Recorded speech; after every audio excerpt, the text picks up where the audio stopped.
heading southbound. I've been hellbound, riding on the midnight train. Going too fast now, think I'll slow down, standing in the pouring rain.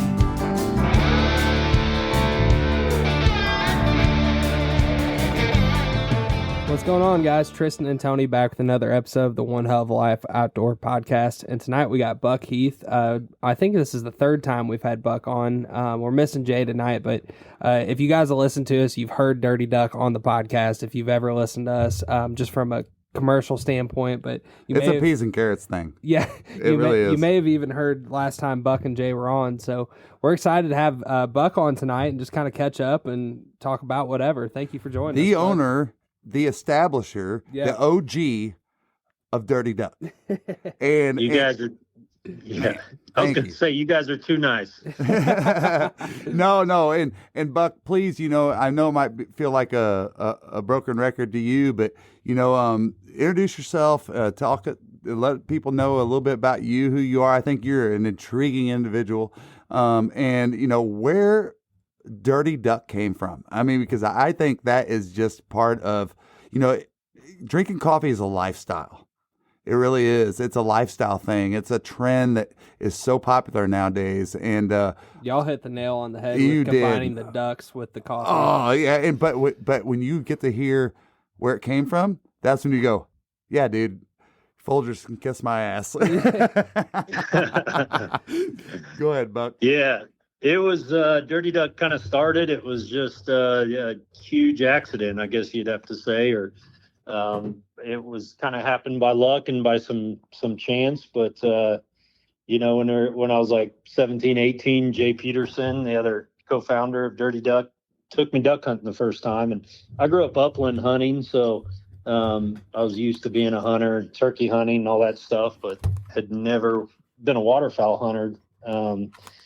Growing up, and he took me and I just got hooked. We'd go up to the cabin and go out hunting and then come back, clean the birds. And lots of times we were cooking the mallards on the barbecue pit, and just kind of fell in love with the lifestyle, Mm-hmm.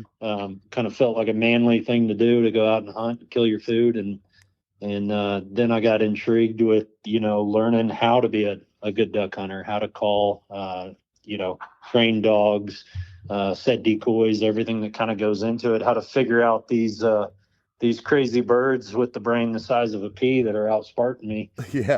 How do I get a leg up on them? Continued when I went off to college. And there happened to be about 30 minutes north of me was a big wildlife refuge up in northwest Missouri. And I figured out how I could duck hunt every single morning, then go to class, and then go to football practice. I was playing some ball while I was in school. And that's kind of how the love of duck hunting got started. And then eventually I bought a lodge in that small town, an old building, and rehabbed it. And lo and behold, it got named the Dirty Duck, and the rest is history, I guess. That's wild, man. I didn't know that. Yep. I don't think I knew about the Dirty Duck, but I don't think I knew the background as far as Jay introducing you, and then also you playing football up there. That's pretty cool. No, I didn't know that either. Yeah. So was it? Did it happen to be Northwest Missouri State you were at? No, I almost went there. I went to Missouri Western, which is in St. Joe. The two colleges are only about 40 miles apart, and they're a rival. Gotcha. Yeah, I had a good buddy of mine that went and played ball up there, and when you said Northwest Missouri, I was just that made me think of that. Yep. That's Maryville. So from Mound City, probably about a 30-minute drive to Maryville to Northwest Missouri, and about a 30-minute drive to St. Joseph, Missouri, where we went to college there. Nice. And then the Dirty Duck itself, I just, it got named as kind of a joke. I was doing a lot of construction, a lot of rehab on the old building, and everything we did was just a mess, from old coal chutes to plaster to subfloor to insulation we were tearing out, and So a buddy said, "What are you going to name this place? The Dirty Duck?" And I said, "I'll think of something clever." And that's where it kind of got left. I made a couple hats in 2019 for some buddies and family, kind of like you do if somebody comes to your ranch or your lake house or your farm here, have a koozie, have a hat. It's just kind of for fun. And then next thing you know, people wanted to start buying the hats. So we're just playing around with hats and hoodies and T-shirts and apparel. Wow. Yeah. So obviously, and we've talked about this before, but we've got a family background a little bit in coffee, and back in before the housing market crashed and all that stuff, we had started up a little double drive-through shop, and with Crimson Cup, we bought a franchise. It was basically your little double drive-through, that kind of thing, but that inspiration came from loving coffee.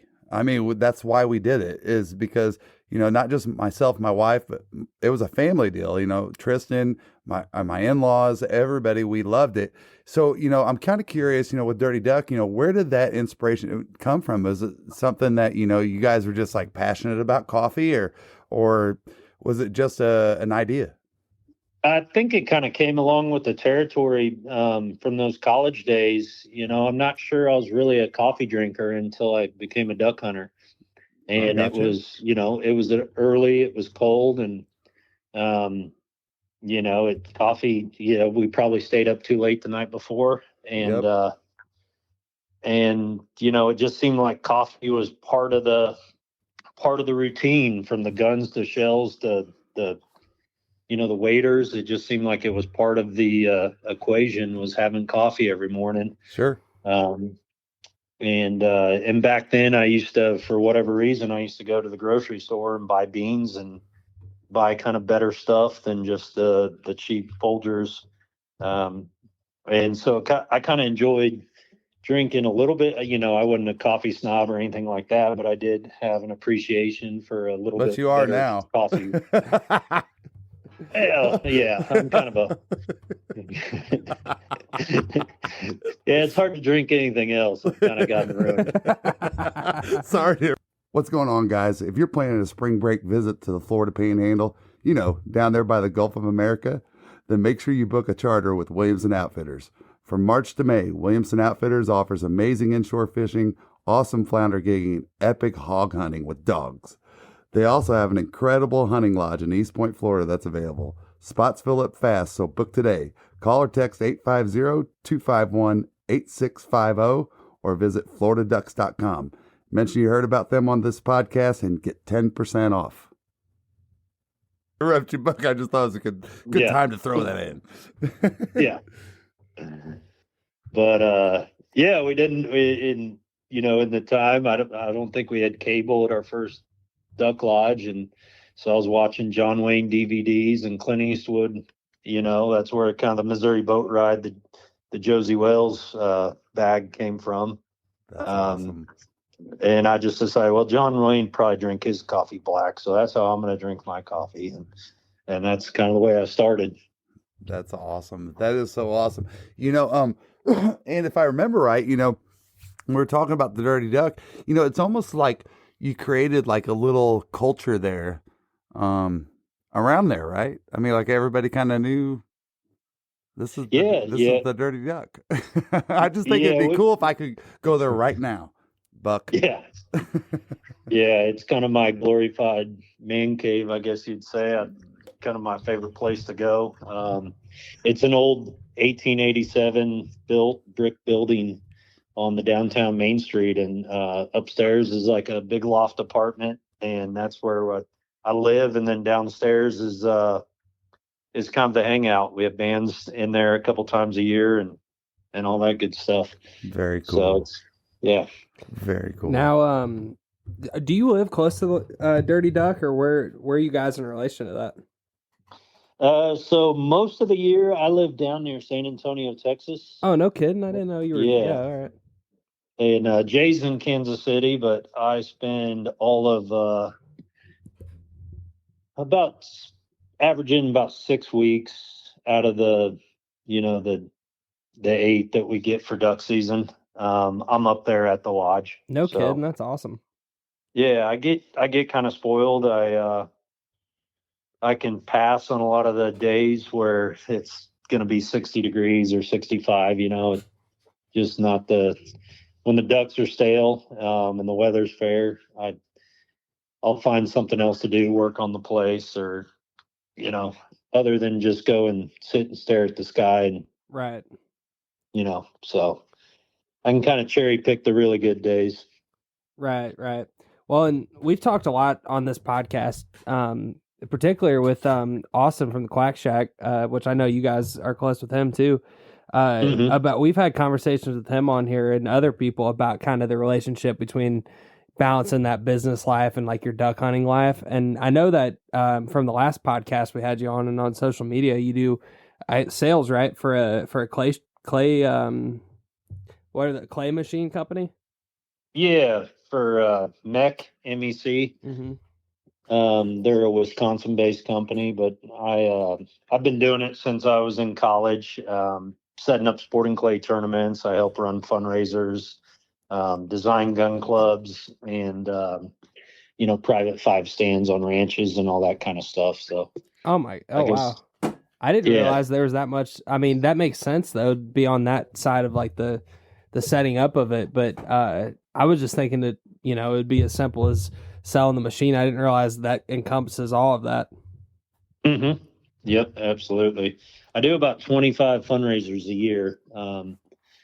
Here in Texas, within 3 or 4 hours from the house is kind of the max, but I'll come in with 30 or 50 machines, depending on the size of the event, and set it up on somebody's ranch, and then we'll run a fundraising event, basically a full sporting clays course where it might be 100 people, it might be 400 people, but they typically shoot through on a Saturday morning. Then they have barbecue and beer and awards, and can raise some pretty good money for education foundation, volunteer fire departments, Sure, police organizations, stuff like that.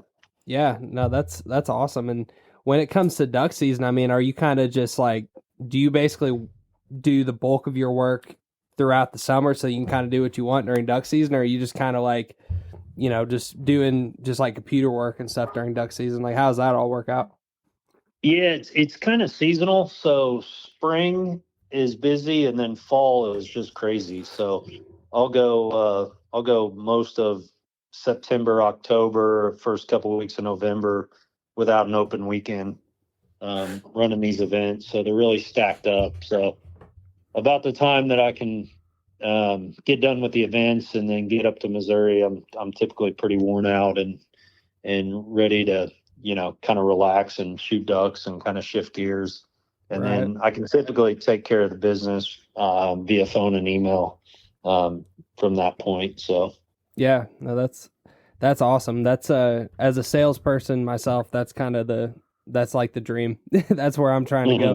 Which, granted, I'm 28, but I'm like, that's the goal. It's like I want to work just hard enough to where basically I'm doing good, and then when hunting season comes around, it's like you earn the right. And that's you know what? And you pick up on a great point, Tristan. Forgive me, people that are going to chastise me, but I will say this: that every business owner is a great salesperson, or they get the resources they need for sales, because maybe they go, I've got a great idea. I've got a great concept. I've got a great product. I've got a great service, whatever it is. You start with that, but you got to bring it home, right? And, any business that I've owned, and Buck, I think you would agree with this. I mean, there's so much sales involved, and I always say this to like Tristan and close friends and stuff. When we talk about like people that Mark Cuban goes with on Shark Tank, 100% of the time, he wants to know what skin they had in the game. 100% of the time, he's looking for the guy that's up there knocking on every door to sell a pair of shoes, and I think that's a big part of, we're talking about, you guys have been so successful and have so much growth in such a short time, but that didn't just come overnight. I mean, Buck, there had to been some what I call eating shit along the way, right? I mean, Yep. some of that hard work. Talk a little bit about that, because I think it's important for people to understand that it just doesn't happen. You dream for a shot at the moon, but it doesn't always happen that way. Yeah, we've been really fortunate that being a business owner, and then also Jay owns a window company there around Kansas City. So both of us having other means of income has allowed us to grow this stuff, grow this coffee business over time and essentially grind it out. I love it. It's one of those, yeah, it's one of those deals. We'll see some people pop up, with a couple, 3 or 4 bags of their own coffee. And I'm like, well, they're going to figure it out real quick that, Yeah. it's a volume game, and we're still trying to chase that volume as well with, develop new products and get new places. But we've really just been focusing on, going to the shows and the social media stuff, and just, mostly like grassroots advertising, getting out there and meeting the people and working the shows, and, sometimes driving 1,000 miles and working our tail off for 12 hours a day at every show, and then packing it up Sunday night, trying to get back to wherever we came from. So it's we love it, but at the same time, it is a grind. Yeah. No, I just want to highlight the fact that, it's more times than not, I mean, obviously, I've got a professional side, my background and stuff, and Tristan, you're talking a little bit about sales and stuff like that. But, I just think that it's such an important part to talk about. And we did with Cal, that we're getting ready to release that podcast about business and waterfowl, right? When it comes to sales, you're going to go through a process of just beating your head in the door and really just grinding, like, as you said, Buck, to make it happen. And you guys have it blows my mind. It's how easy it has been, at least for us, to just be so full on board with what you guys are doing. I mean, it's you're by going out and meeting the people, like you said, and being at the shows. We learned firsthand the very first Delta Waterfowl convention we went to that, my goodness, this is such a tight knit community. It really is. It really is. Yeah, and I said a couple of years ago, I said, if I never make a dime doing this, the people I've met, the relationships, the friendships that I've met just through this opportunity is worth its weight in gold. Because otherwise, I never would have met, you guys and a long list of other folks that, it is a tight knit community, and everybody's really supportive. And that's the great thing about going to those shows, is you really don't get, within the waterfowl industry, it's not people aren't there to try to outdo each other. Yeah. Right. Everybody's there to support everybody else, That's right. And yep. Yeah, no, that's right. And it's so neat that, what's the right word I'm looking for? There's like a back end loyalty, I guess, to what we do. It's like, when you see a brother, sister, whatever you want to say, a fellow waterfowl hunter, it's like, yep. I don't know how to explain it, man. It's just, I don't know. How do you explain it? We're all cut from the same cloth. Yeah. And we all get it. And we all know there's probably something wrong with us. That's why we're doing it. Yep.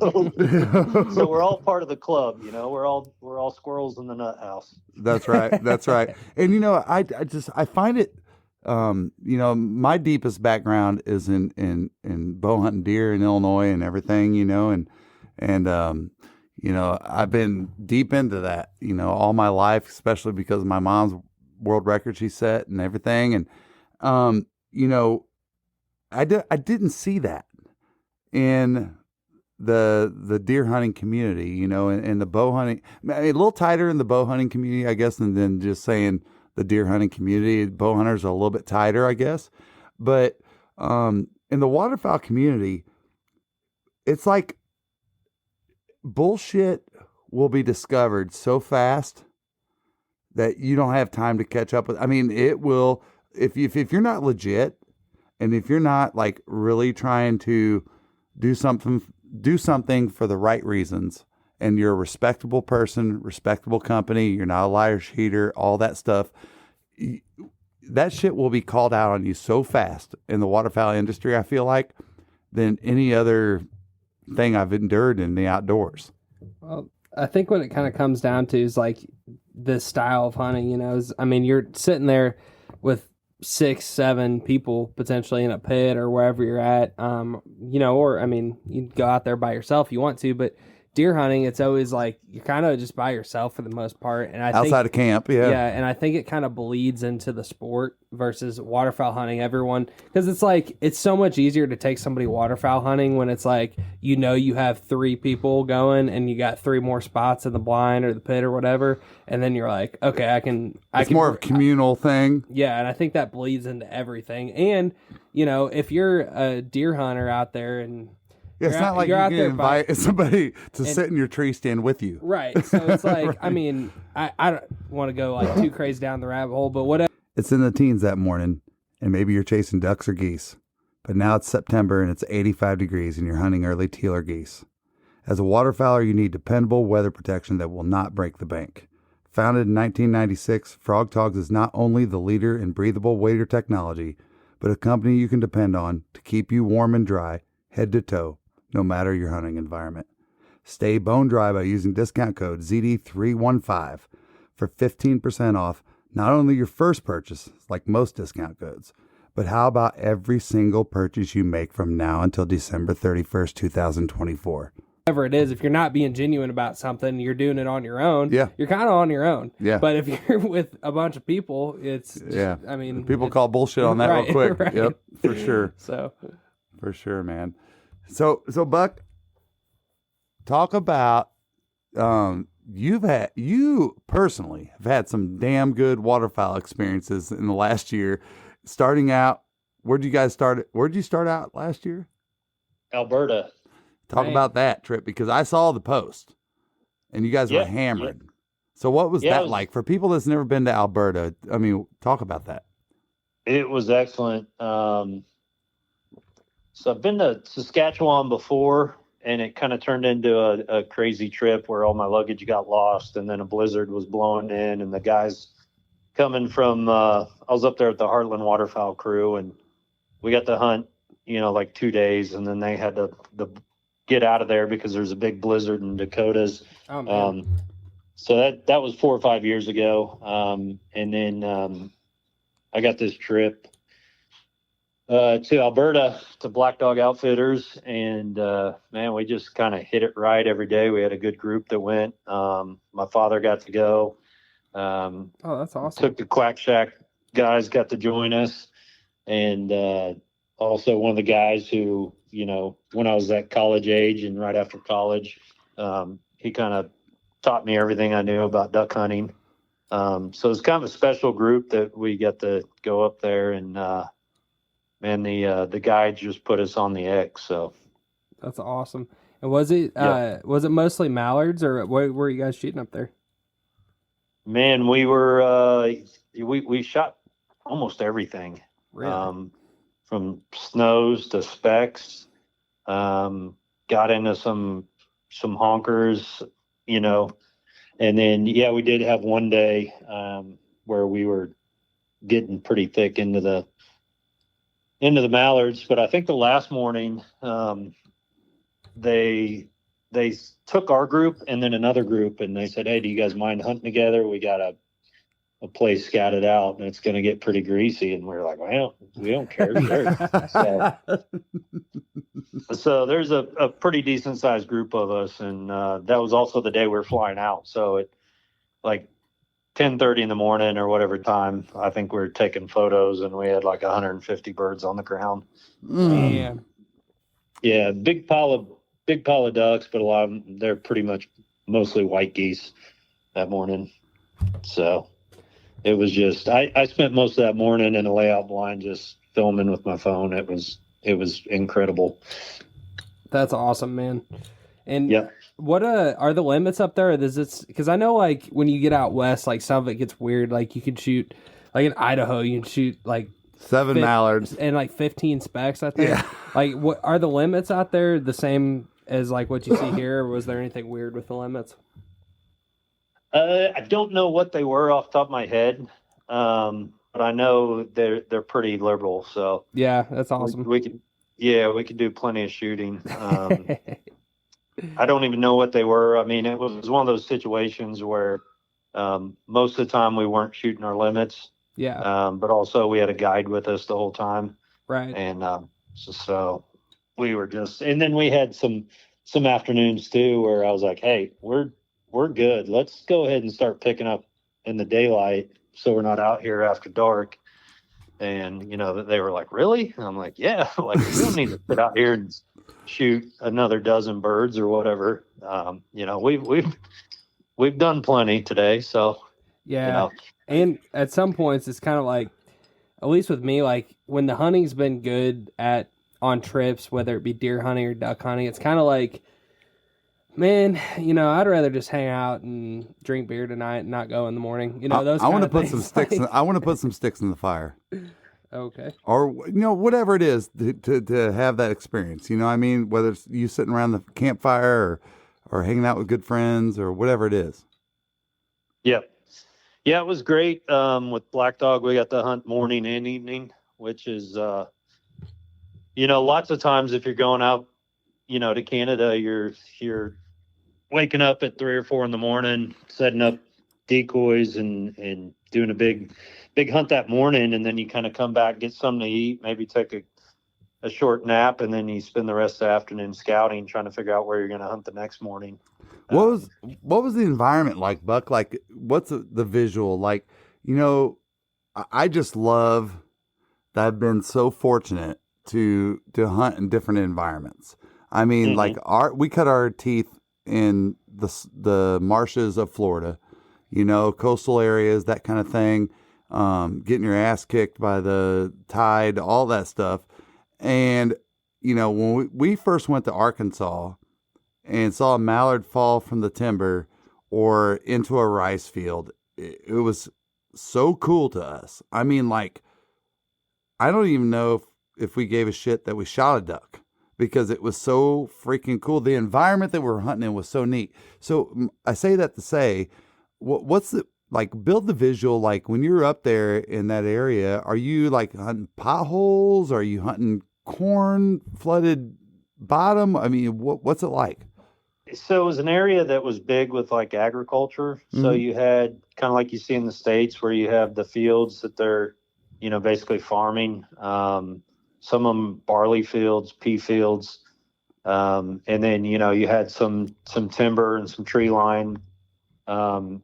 Typically we tried to set up on a fence line with some background. We kind of had some A-frame panels, and it was kind of neat. They had a whole trailer full of brush and then another like feed bags full of grass. Wow. So we had this whole process. Once we set everything up, then we were grabbing limbs, and they had these holders that kind of stuck in the dirt. And so by the time we got done, we looked like it was just a thicket, part of the fence line. Is that dry field? I mean, is that a dry field hunt? Okay. Yep. All dry field hunting. One of the days where we shot some mallards, we were near we could see water a ways off, and those birds were kind of like using that as a roost, or as a loafing pond, but they would get up and, see our decoys, or if they're flying in and out, they would swing over us and work.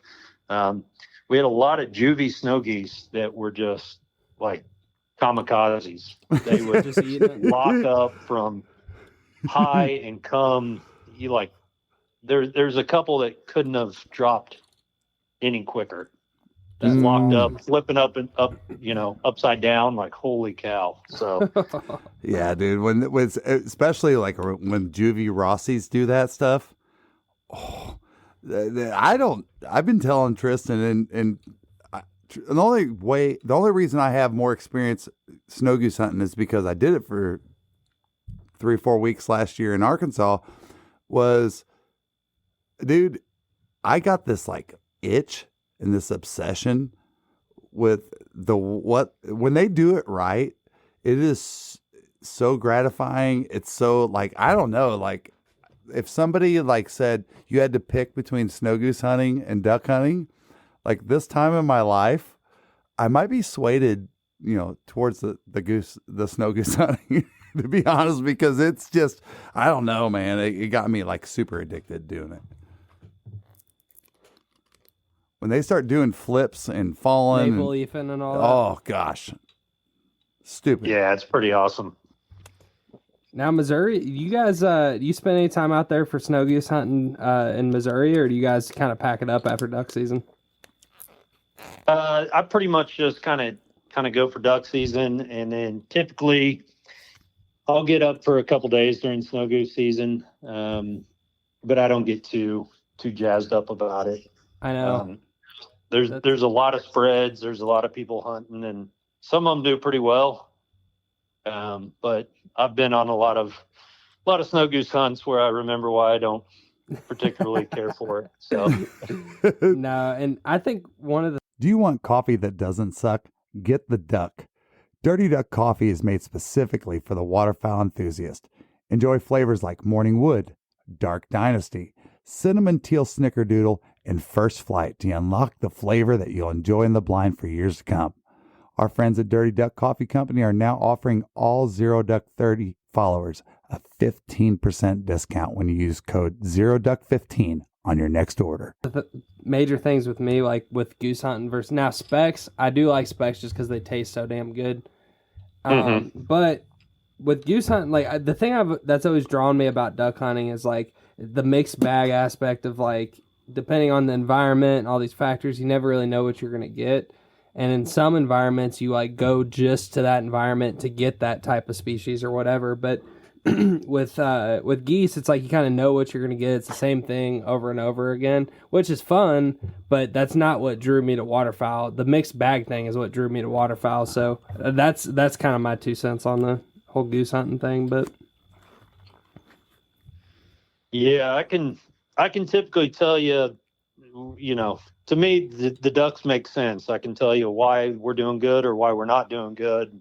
What's going on with the migration or the weather, or the pattern, or, with the snow goose, I have no clue why they do what they do. They are a tough son of a gun, man. They just are. There's just, I guess the best way maybe is like everything they do is to survive, right? Yeah. So you've got thousands and upon thousands, or it might be 100, or it might be 50 or 20. Let's just keep it simple. Let's say it's 12. You got 12 geese coming in on you. That's 24 sets of eyes. And they can find all kinds of reasons why, well, you know what? That's not worth me risking that to eat today or go to sleep today or whatever it is, because they've experienced it so many times or whatever down the road, and of course that's why we're all like after juvies. That's why we're all looking at hatches and, we're all watching, what's the breeding habits look like up north, how's it look in the prairie potholes? We're all looking for those juvies because we all know that's our easiest gig, right? That's our easiest gig is going after those juvies. But I don't know, man. Snow geese, they just some son of a guns, dude. Oh yeah. I was just out in Jonesboro area with my buddy Kade, who owns our buddy Kade that owns all Thunder Outfitters this weekend, and we were just screwing around chasing some turkeys. But we were driving through, and snow goose just went out officially like 2 days ago. And they don't hunt this late by any means, but we saw like probably 150 snow geese. Are you shitting me? Like coming back off the highway that we always drive. and it was just crazy. It's like, what are he's like, look at them snow geese. And I'm like, are you kidding me? You're like, no, those are ibises. No, they were. Yeah, there's blues and all that mixed out there. That's wild. Mm-hmm. Well, and it's funny because I follow, if you're a snow goose hunter, you're following Snow Goose Migration 2.0 on Facebook. And like, it's funny to look at the comments because I've seen like people posting to Dakotas lately, like, dude, we smashed them today. We shot like 65 or whatever. And on that note, if you're hunting snow geese and you shoot anything more than like a dozen, you're kicking their ass. And I don't care what eBay says, of course, the big spins, 100 and something shoot, whatever. That's all like people's best, right? I mean, let's face it. I mean, if there wasn't a limit on mallards, we'd see people shooting, oh my God, who knows how many when they're doing it right, right? But I couldn't believe that people were still posting, like Tristan says about Arkansas. There's people in North Dakota saying they're shooting them and people like calling them out bullshit. Like, no, you posted that from Canada and stuff like that. I'm like, dude, there's just a slow trail, especially for the juvies to get back up there. Yeah, absolutely. Yep. So, Buck, let me ask this. Do you hunt anything outside of waterfowl? Like, are you big into deer hunting at all? Not really much of a deer hunter. Yeah. I've shot plenty of them down here in Texas, but I didn't grow up, in the Midwest chasing big whitetail. It was mostly the upland, and then got hooked on the duck hunting. I've done a little bit of big game hunting. I went to New Mexico a couple years ago and drew an archery tag and had absolute time of my life. But unfortunately haven't drawn back in since. But yeah, fishing and duck hunting pretty much. That's awesome. Yeah. Well, we're excited I know you guys got a full ream of shows that you're going to be doing on, or going on over the next 6 months probably. And we're going to be going out to the duck show, but we're, hopefully going to see y'all out there. I'd imagine you guys will probably be at that one since it's in Memphis. But what all shows are you guys going to be at this year? I know we have Delta is the next big one coming up in Oklahoma City, Delta Waterfowl, and then the very next weekend is that duck show in Memphis. Mm-hmm. Those are the two big ones that's on the radar. After that, we're not really sure what August holds for us. We used to go to the game fair in Minnesota. It's 2 weekends long. It's a great show, but it's just hard to pull off that time of year for both Jay and myself to get away and, with the traveling. But we've had our hands full with shows. The first 3 months of the year, we were all over the place from Pheasant Fest in Kansas City to we did the NWTF, obviously, is an awesome show. Right. Great show. I would say if there's one that if you're only going to one show next year and want to go walk around and meet everybody, that's the show to get to. It sure is. We just had Dr. Mike Chamberlain, the lead biologist and professor for NWTF on the podcast. And man, Dr. Mike, sorry, bro, but I'm going to talk you up. Man, I'm just humbled every post that the guy puts on. I mean, just incredible man, incredible organization. Yeah, no doubt. Man, and God, back to back, going from Delta to the Ducks Unlimited Expo, you guys are going to be worn out. What talk about, Buck? What goes in behind the scenes for and not like to put you on the spot to make you feel like you're I don't know, complaining or anything. That's not what I'm trying to do. Just kind of the dirty jobs perspective of what goes into traveling from show to show. And that's a great point, and man. Bringing the coffee and setting up the booth and all that. Because people just walk up and go, well, there's Dirty Duck. Yeah. Right? Not like, dude, you had no idea what I had. I lost my luggage, whatever it was to get here. Yeah, we have a process on kind of how we set up and how the booth turns out, and we've gotten better and better as time goes on. We've figured out better ways to display things and access things and be able to restock during the show. But a lot of it is if I've been to a convention center before, I typically find, I'm kind of one of those every door that's not locked when no one's around type of guy. So I don't always ask for permission where I go, but I typically find I find a parking lot that I'm maybe not supposed to be in, but it has great access for moving in or out or parking every day. And then, also the easy ways to get in and out. And we kind of figured out, sometimes Sunday night at a particular place that we're better off to, pack our booth right there and then go get some dinner and then come back with the vehicle to, get everything loaded in the trailer. Sure. Let everybody, sit in line, fight the crowd. But, every place is different. And then a real challenge for us sometimes is we got to have access to water. So break rooms, employee break rooms or concession stands. We try to make sure we get in where we can get in there and wash the coffee makers out, refill them, and try to stay ahead of the rush. Right. Now, I would imagine you made me think of, I used to have Jacksonville Jaguars season tickets, and honestly, the reason I'm a Jacksonville Jaguars fan, I got to say this now because you're probably wondering why I would pick such a terrible team to be a fan of. But no, there's some grassroots there. I grew up a St. Louis Rams fan, and when we moved to Jacksonville, the Rams had just moved to L.A., and obviously anybody around that area left a really bad taste in their mouth. Yeah. And I was just being their hometown team, and we lived in Jacksonville for 10 years, so I kind of just became a Jags fan. But I had season tickets there for a couple years, and that's how it would be after the games. Is kind of like, yeah, we're just going to hang out and just eat and just whatever. Let everybody else clear out, because if not, you're fighting traffic for hours. So when you were talking about that, I was kind of like, oh, yeah, I've lived that before. Different perspective, but... No, man. No, Buck. We are super excited, and we're going to continue to promote this this whole Ducks convention thing that's going on. I mean, is a huge deal. It's what a lot of people don't realize is that to do what Ducks Unlimited did for 3 years down in Texas, it took a 3-year agreement to do that down there.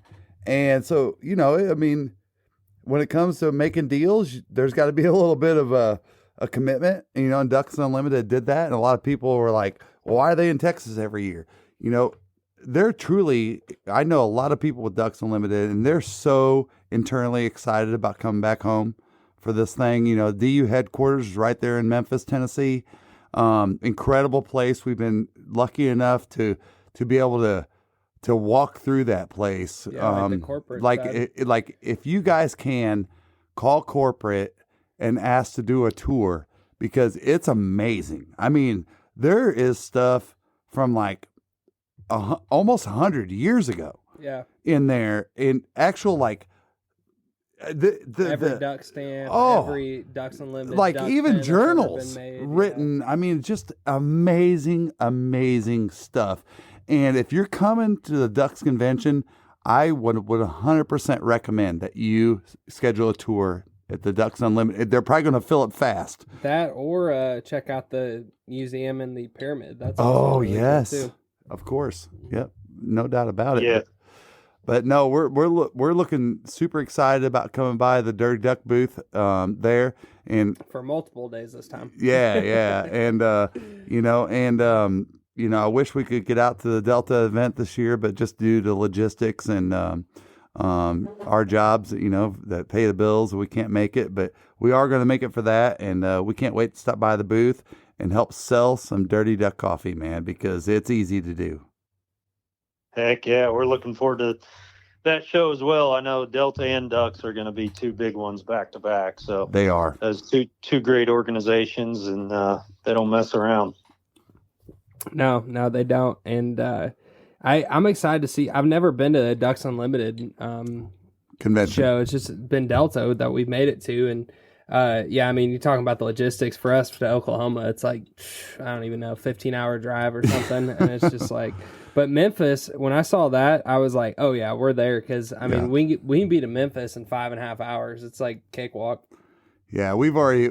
I mean, these guys thought I was crazy, but I'm like, dude, I found a spot that we got core folks, and we're bringing the podcast equipment with us, and maybe we'll do some on-site podcasts at the Airbnb. But we got a place 10 minutes from the convention center, and I just thought it was a no-brainer that I booked that, and that we have close folks there, and hope to maybe even get you over there, Buck, or you know, any of our other close partners to get over there and do a podcast live.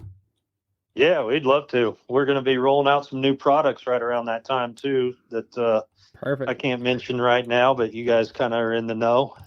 So it'd be a good time. Maybe do a little release party. So. That's right. Yeah, That's right. No doubt. That's what I'm talking about.